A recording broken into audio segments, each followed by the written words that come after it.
What if healing wasn't prescribed but performed through breath, movement, and ancient rhythm? What began as a passion for classical dance turned into a global wellness movement. From auditoriums to autism centers, from tradition to transformation, Dr. Komal Shah is rewriting what therapy looks like. A dancer, a healer, a visionary. She is the force behind Natya therapy. Today, we uncover the story of how classical dance and music turned into therapy and how therapy is now changing the way of life.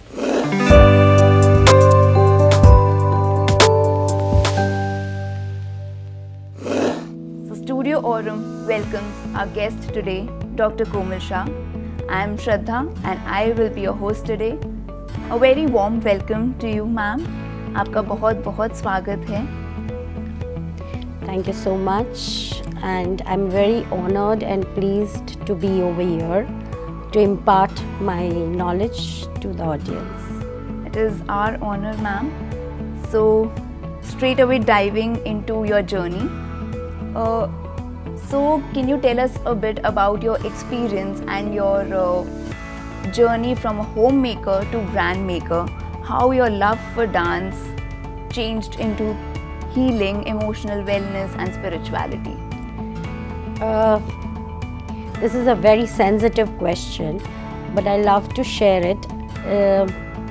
It's a time when I was 3 years old,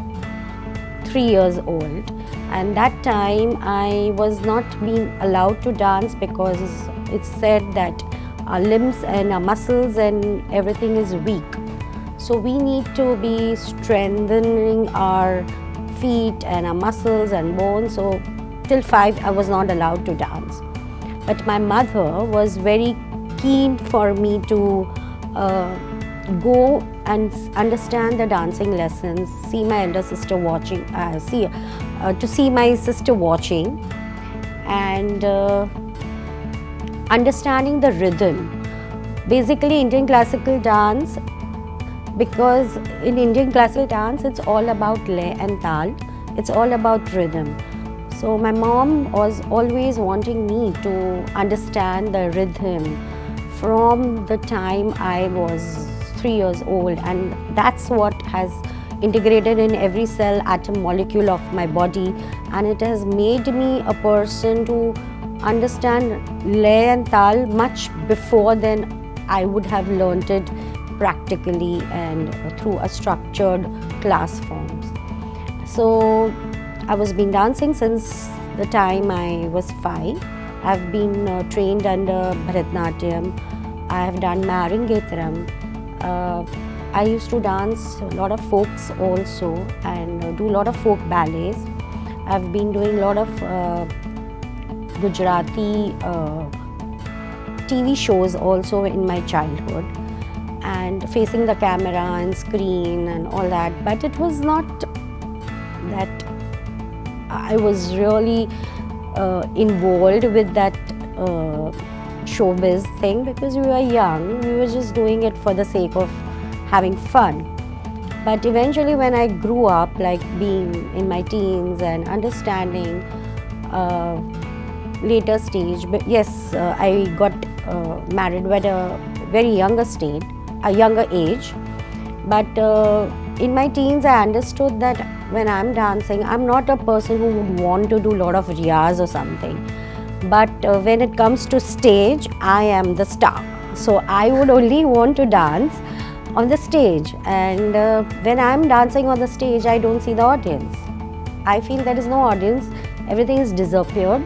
I'm the person who's dancing on the stage with the group, sometimes solos, but I'm so much in the rhythm and so connected with the divine that I didn't understand that the forces, the beautiful spiritual forces, the rhythm, the tal, the lay, the lyrics, the chants, the vandanas, the shlokas together is actually bringing the best out of me, and of course the bhavas and the emotions.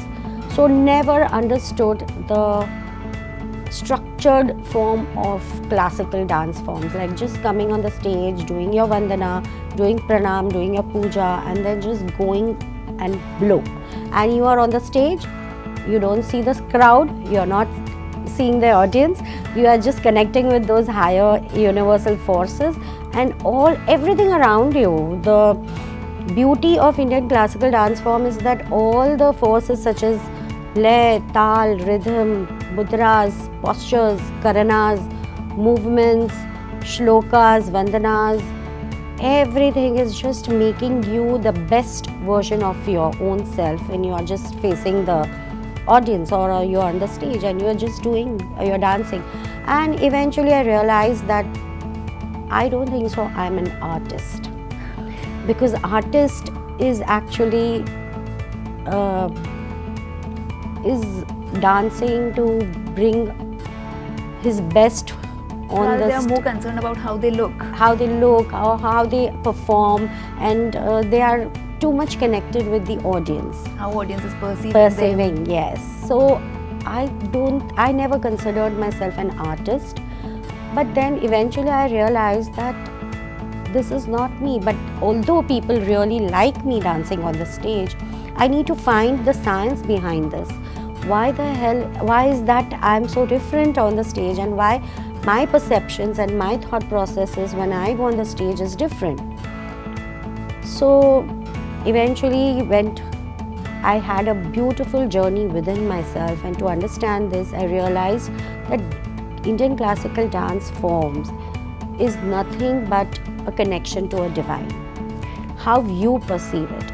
So me going on the stage, understanding the rhythm, understanding the lay, tal, the bhavas, the rasas, all of this actually brought the science just unfolded in front of me, that it makes you connect to the divine. It makes you completely connected to your sadhana, your spirituality, your evolvement, and exploring the beauty of your own rhythm, what you are, and which is reflecting to the audience. So I guess I would love to be called as a healing artist rather than calling myself an artist, because what I am and what rhythm I'm flowing, what frequency I'm flowing, what emotions and bhavas are vibrating in me, the connection with the divine, all that energy which is really surrounding me in that particular time is actually being reflected to the audience. And when that is happening, I'm sure the audience is also finding a beautiful transformation in them own selves. Right. So their receptors are being able to open up and take that energy, and something within them is also changing. But for an artist who has forever been on stage, that is a very difficult kind of acceptance, and to let go the fact that I don't need the validation of audience and I need to go into healing. Yes. And that is so beautiful. Yes, and that is something which I realized, that I learned a lot of other therapies like clinical hypnotherapy, past life regression, NLP, theta healing. I've done innumerable courses and I've become certified trainers and all that. But when I studied all the Western courses, I went back to my roots to understand कि जो हमने सीखा है भरतनाट्यम में, जो मुद्राएं सीखी है, जो भावा सीखा है, जो हस्ता सीखे हैं, जो कथक में मैंने सीखा. Then later on I did pursue Kathak, and I then went deep down in last year and deep down in different gharanas of Kathak, understanding the footwork, lekaris. I realized that everything is a synergy of body and mind, and that's where I understood that Indian classical dance form is beyond just dancing or beyond just entertainment.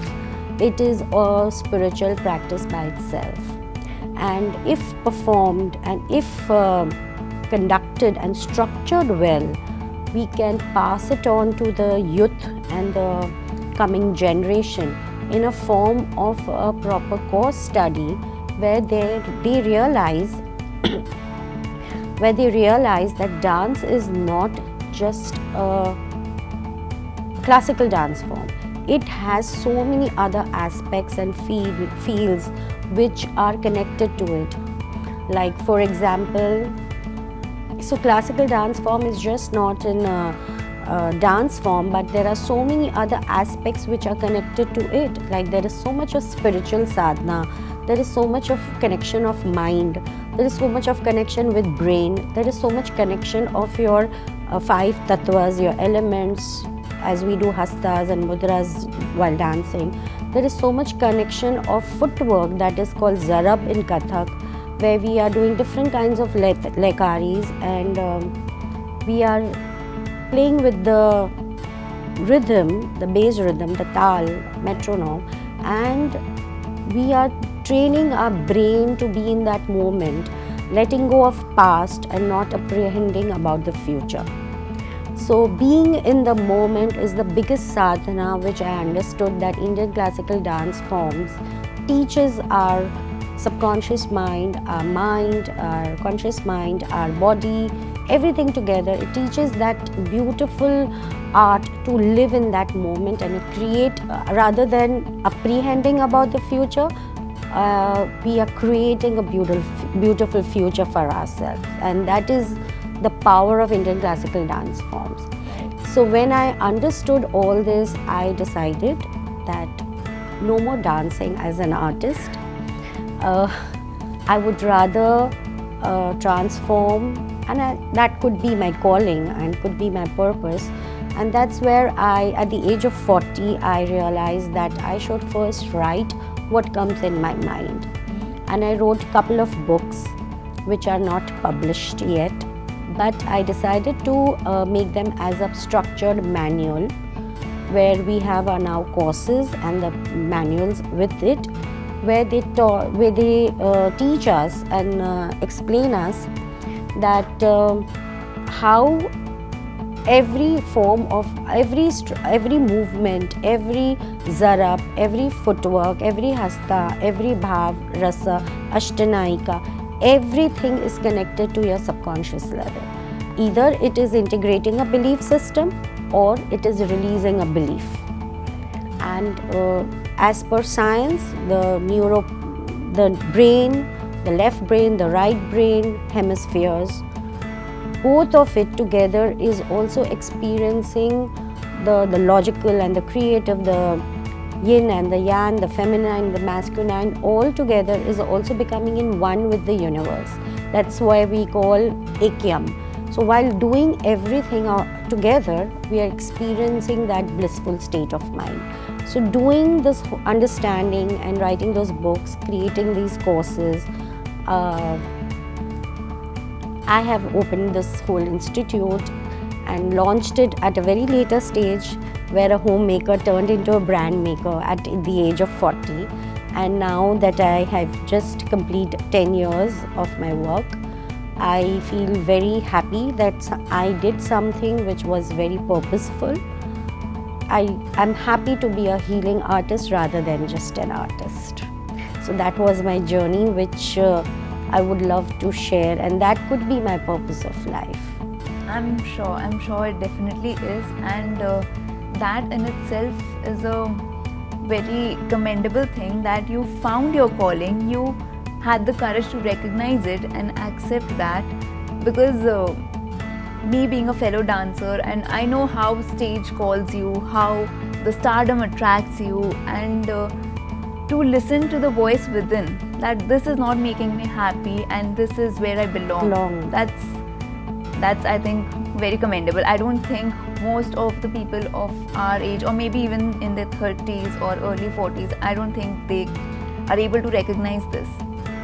Yeah, maybe I'm the blessed one or maybe I'm just a medium to बहुत सारे artist है भैया, भगवान बोले शायद ईश्वर है, must have told that बहुत सारे कथक आर्टिस्ट है, बहुत सारे इंडियन क्लासिकल डांसर्स है, तुम बैठ जाओ तुम ये करो. So that could be my calling. I'm just a channel, I'm just a medium, and I'm very, very humble to be this beautiful, this body, this mind, and this whole being of me, to be just a channel to explore and teach and impart this knowledge to the coming generation.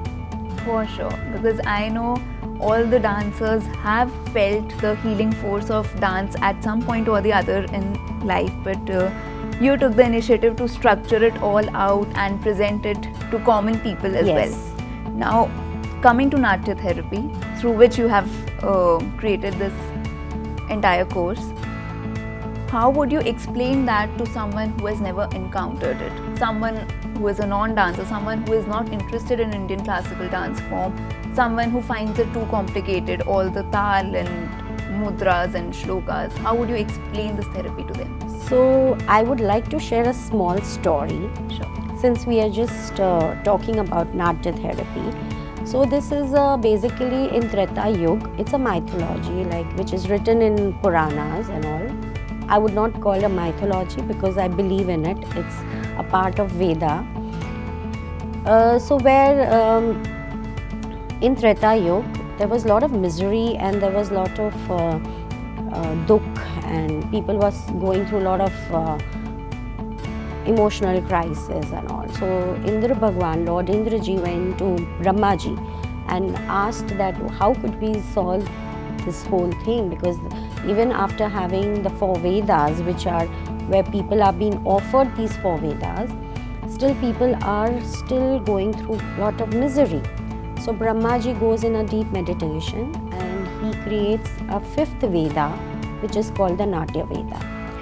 So, and he goes back to Indraji and he says that this is the Veda which is called Natya Veda, and through this Veda, the power of this Natya Veda is by drishti and dhvani. So by seeing and by listening, one can attain moksha, one can attain salvation. So even by just seeing a performance or even by just listening to Indian classical ragas, you don't know you are transforming so many kind of belief systems within yourself. You're changing and transforming your own perceptions, your thoughts, your choices, which changes into a personality and attitude and your being. And this was transformed, this Veda was then structured by Bharat Muni and it became Natya Shastra. And of course it is a very structured form of art. So coming to Natya therapy is an amalgamation of movements, postures, breath work, affirmations, chants, shlokas, hastas, mudras, sangeet, ragas, swaras, meditation, going very deep down within yourself. So I think it covers all the holistic mediums that are available. Yes, so we already have it in our rich heritage culture. Just that we have not been able to go to each of them and understand it deeply. Like rasas, navrasas, ashtanayika. Ashtanayika is what? Like we have nayaks also, but I'm just talking about ashtanayika, the 8 mental state of a woman. 8 mental state of a woman which she experiences. What are rasas? Rasas are Navras, Natya Shastra doesn't talk about the 9 Navrasa, it talks about the 8, but yes, the Navrasa, the 9th was introduced much later, which is the peaceful ras, the Shantaras. But the rasas are also our own bhavas and feelings, what we are actually having it, we are inheriting. So when you are born as a human being, you already come with your sthayi bhavas, which such as anger, fear, love, and many more. All the sthayi bhavas are already there inside us. And then how to transform these sthayi bhavas, like there is sanchari bhava, vibhava, anubhava, and there is rasa.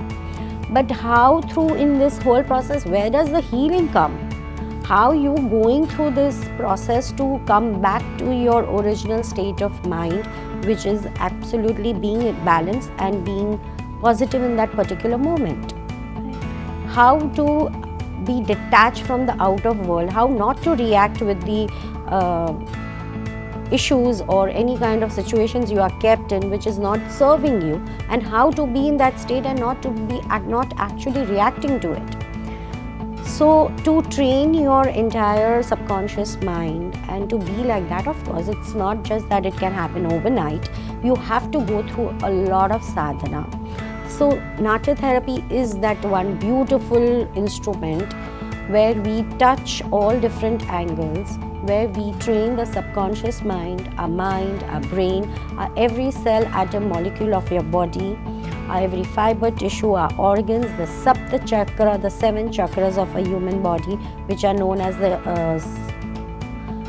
7 emotional centers, and I call the 7 jewels of a human body, because God has blessed us with these 7 beautiful Sapta chakras which are there in ourselves. Instead of taking external help, it is like 7 chakron ka gehna pehne jiye har manush.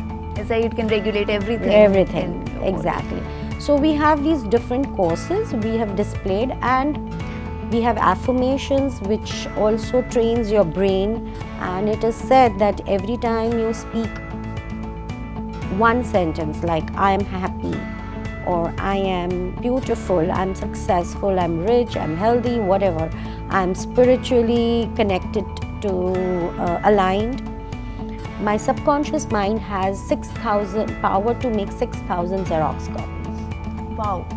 That is a beautiful sentence, I would say. So every time I speak something, I remember what I talk, because, and I always be positive, because I want my subconscious bank to be always positive. So I am happy, I make 6,000 Xerox copies. My subconscious mind is 80% of my body, and it makes 6,000 Xerox copies. So imagine if you are thinking, talking, speaking or acting which is aligned in a positive way, or in the flow of the universal rhythm, you are actually creating a beautiful energy already within you, and that is subconscious mind. And similarly, when you are chanting, or you are doing a particular mudra, or you are doing affirming that I'm happy, and you are doing a particular mudra, or you are chanting Om Namah Shivaya, or doing any kind of Namaste mudra, you are sending a message through your neuropaths, and these neuropaths are sending that message to your brain. And any message which is sent for 21 days, 22nd day, it will become the habit. It will become that particular habit which you want in your life. That's how the reticular activating system works. So there is like how we have different kinds of systems in our body: excretory system, circulatory system, reproductivity system. Similarly, we have reticular activating system. So that is where the brain takes in all the messages, and it creates a habit on the 22nd day.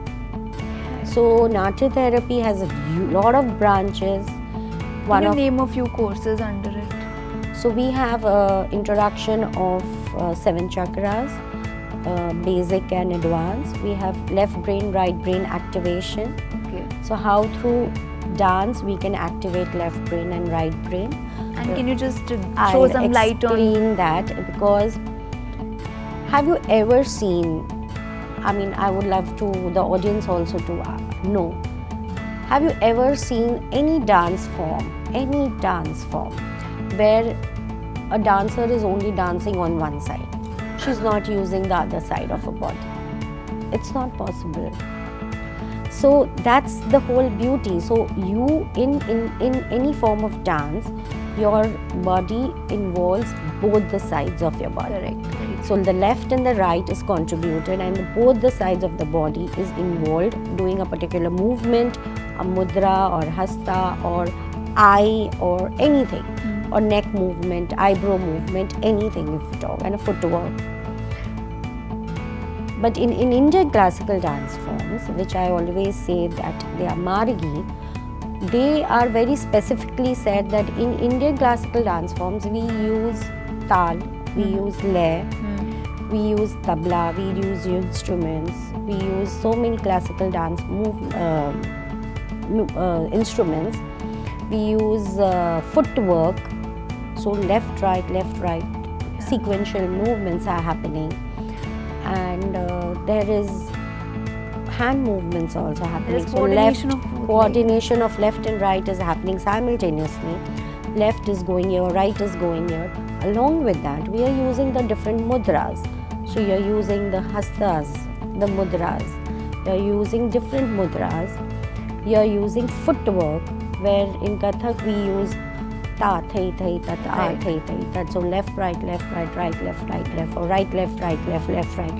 So that is the force which we give, and we play with that rhythm, and that is what is giving the brain the force which goes on your feet. When you tap on the right, the force travels from your feet to your belly button, and from your belly button to the brain. And that's where the whole activation of the brain is happening. So your left and the right brain is getting activated simultaneously. Now the left brainies and the right brainies, I'll just throw some light on that. Left brainies are the ones who are 9 to 5, Good corporate, with numbers. good with numbers. They are very strategy. They like strategizing things. They are over analytical. They constantly want to doubt and question. They want validation. They want proof. So they are very good with numbers, grammar, and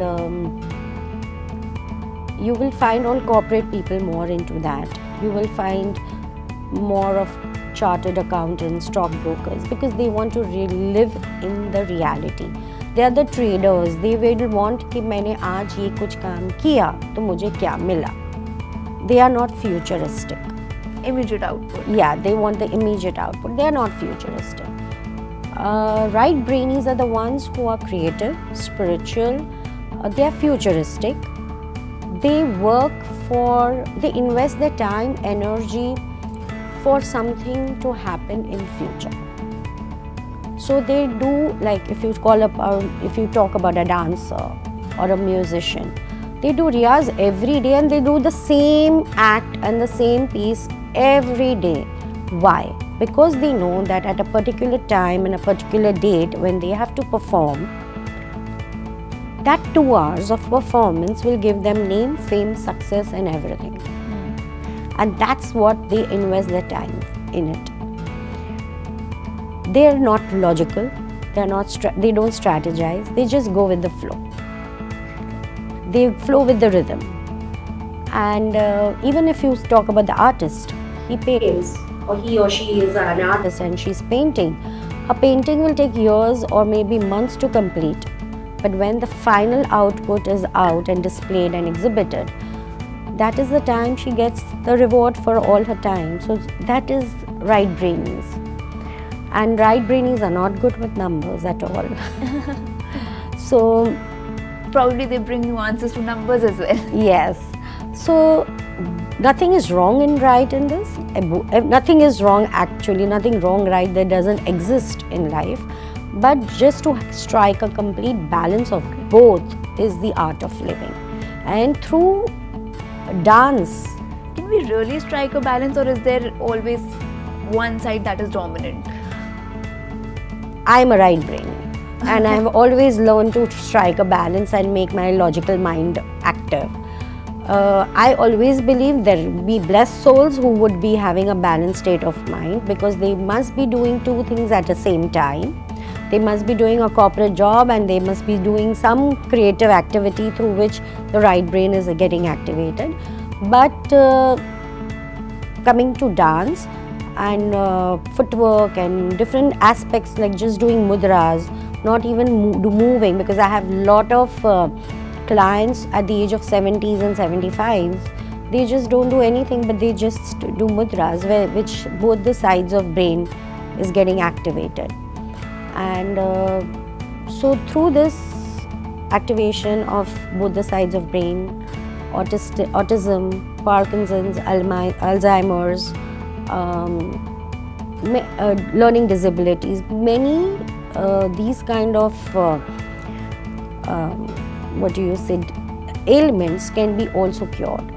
So I work with a lot of autistic kids for specially left brain, right brain activation, and they are usually right brainies because they don't know how to live in reality. They don't know how to live in the moment and how to act and react to certain situations.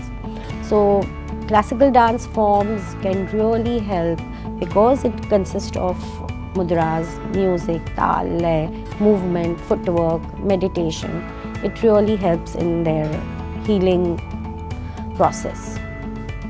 So that's left brain, right brain. Then we have mudras. So I have mudras, we all know. We have those, our our fingers usually are the remote control of our brain. So Agni, Vayu, Akash, Prithvi and Jal. These are the 5 elements which govern, which are already in our body, and any imbalance in these 5 elements in our body manifest ailment. So how to balance these ailments? We have, like, by putting a tip of your thumb at the base of the Vayu, that is the index finger, we are increasing the element in the body. By putting the base of the tip of the index finger at the base of the thumb, we are decreasing the element of the body. And by just simply joining both the tips, we are balancing the element. So that's why, that's the power of mudras. And why we are using these hastas and mudras in Indian classical dance form? Because while dancing a particular posture or particular given performance, these mudras support us. The tattvas inside, the panch tattvas support us. It helps us to get our breath back. It helps the breathing to work in a particular synchronicity. So it's one of a beautiful modality. Mudras can be performed at any time, any day. There is no specific time which you need to perform. And there is no special technique involved that you need to learn. It is your healing power, your fingers, your hands. You don't need to be dependent on anybody else. There are different combination mudras which can be performed to combat a particular disease, mental or physical. Mudras are very time friendly. You can perform mudras while talking, while walking, while singing, while dancing, while watching TV, while hearing music. You can even perform mudras while even you are traveling from one place to another place, when of course you don't have to drive. So you are sitting on your back seat and you are performing your mudras. So you know that if you want to achieve something in your life, you are and you are combating a particular disease or something, ailment, you have a combination and formation of mudras which you can perform, which doesn't need much of time. So mudras are time friendly and a fantastic alternative healing technique. Right. Then we have rasas, as I just explained, navrasas, how emotional detox happens and how we go through different emotional states, and how we can release a belief system, integrate a new belief system in your subconscious level, how to release it which is not working for you. Then we have talk to your body, where the body never lies. Mind can lie, but the body never lies. So body will always shout. For example, if you see someone with a little bent, a spine with a little bit bent, the shoulders are shrugging and a little hunching, and you will come to know that the body is already signaling that that person is operating out of low confidence or low self-esteem. So how we repair it, how we teach the body to become more stronger and more confident and more dependent, and that's where by just changing certain movements of the body, the mind itself is changing the perception and the belief, as body and mind are best friends. So whatever you do with your mind and whatever beliefs, like mind can still lie, but body will never lie. So you are teaching the mind to integrate this new belief system by working with different body structures and body movements. Like even someone who is lying, young kids, like I see when they are doing shavasana, or they are just lying, putting their back on the ground, and when I tell them to just come up with doing just namaskar mudra and get up, they need to take support to come up. So that is what the mind is signaling to the body, that this person needs constant support or constant dependency on others. So how to get rid of it? So we teach this whole thing that how to be independent. So teach the body to come and rise by itself rather than taking support from the external sides. So these are different courses which I have. There are many more, but I think, we have ragas which are there, and there are our own compositions which are on Spotify, which are on Amazon, which are on iTunes, which is Gaana, Hangama and all different music platforms which are streaming. Talking about compositions, how do you exactly weave intention into them? Because you compose the music, and not just dance, it's art as well, and it's music as well. And how do you exactly weave intention? How do you make music work for you? So basically, I say dance music के बिना तो हो ही नहीं सकता, और जब music बजता है तो बॉडी तो मूव होता ही है. It is a kind of a combination. So the music, the Indian classical music, the sa, re, ga, ma, pa, dha, ni, sa, the satsur, and these 7 swaras are connected to your 7 chakras. It's very deep, so let's not go so deep. And our ragas are basically nothing but the compositions of the swaras. So when these beautiful high frequency sound, which are vibrating with higher frequency, penetrate in our ears and then slowly travel to our different layers of our body, and where the matter is least concentrated and the area which is affected, these higher frequency sound changes the molecular structure in that particular part, and that's where you will feel different kind of energy, your changes in your emotions. You will see different bhavs, your different feelings. Just hearing a beautiful music, you want to just feel like crying, or maybe you feel so happy, you feel so motivated, that different thousands of emotions will just burst out. So these ragas are of those higher frequencies which penetrate in your body and change the molecular structure. And these ragas we blessed to have these ragas already, but we don't use it. Right. And there are different. I think we don't use it to its best potential. Yeah, so then all the ragas are beautifully weaved and designed for even your health. Like there are ragas for coma patients, there are ragas for heart problems, there are ragas for many physical and mental ailments. Right. And talking about Natya therapy, you have taken it globally. You have catered to children with special needs, and you have also established franchisee in Israel. Can you throw some light on that? So I had a client who had come to me because he was fighting with some diabetic problems.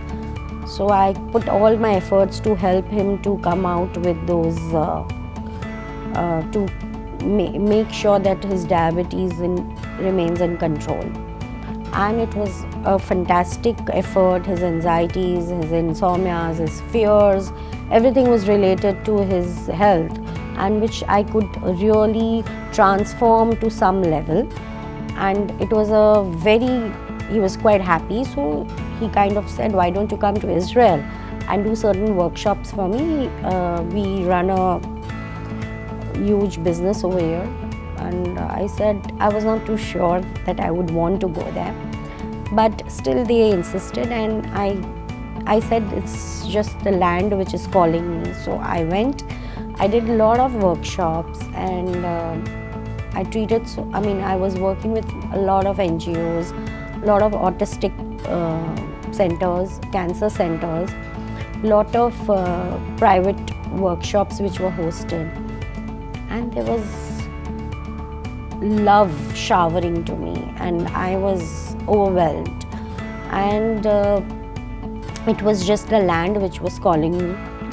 It was a call which I never realized. And there was a very interesting case where there was one student, one child who was 16 to 17 years, and he was an autistic boy.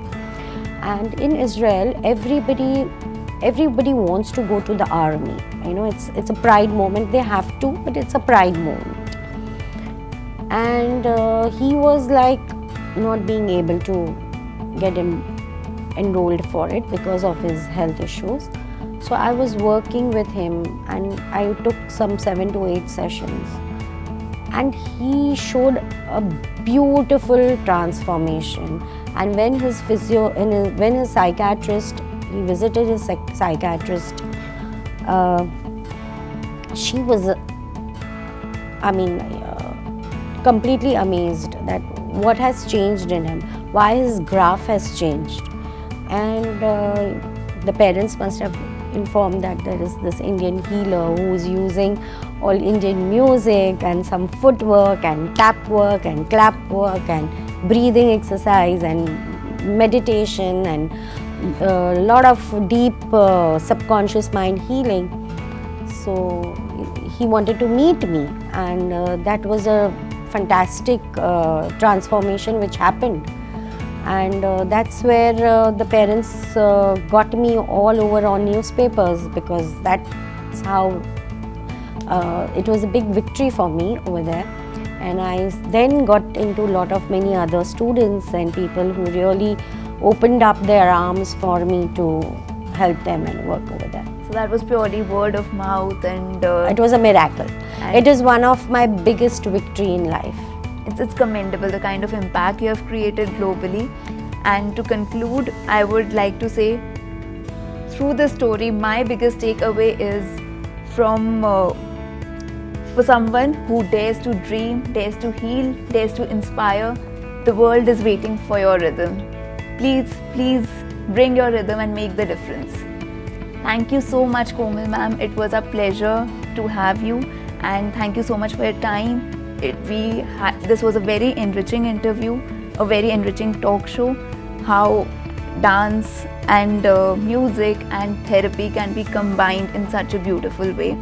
Thank you so much. Thank you so much for having me once again, and thank you everyone. Please, would love to promote this art, not only in India. I'm doing it, promoting Indian classical dance and music as a therapy in India and all around the world. I would love you all to also be a part of this beautiful organization and which I have just started. Thank you.